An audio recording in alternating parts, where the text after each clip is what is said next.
চার।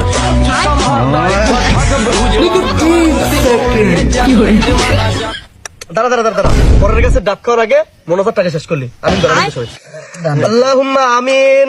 আল্লাহুম্মা আমিন। ইয়া রাব্বুল আলামিন, সারাদিন আমরা রোজা রেখেছি, উপোস রয়েছি, সন্ধ্যার সময় ইফতার করে আপনার মসজিদে গিয়ে অল্প একটু তারাবি পরে আপনার এই গাছ থেকে ডাব চুরি খাওয়ার জন্য একত্রিত হয়েছি। হে রব্বুল আলামিন, অনেকেই বলবে আমরা চোর, কিন্তু আমরা তো চোর না। কেন সেটা আমরা এখন প্রমাণ করে দিচ্ছি। এই দুনিয়ার মালিক কে? আল্লাহ।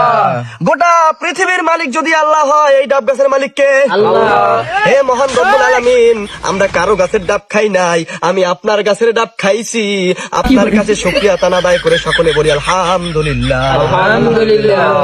আল্লাহ, আমরা কিন্তু আপনার কাছে ডাব খেয়েছি, আপনার কাছে শুকর আদায় করেছি।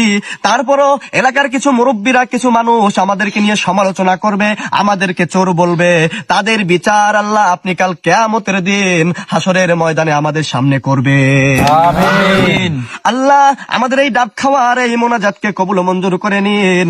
আমাদের এই ডাব খেয়ে আমাদের রূহকে এই রোজা রেখেছি আত্মতৃপ্তি পাওয়ার তৌফিক দান করে দিন। আমিন। দাওয়ানা আনিল হামদুলিল্লাহি রাব্বিল আলামিন।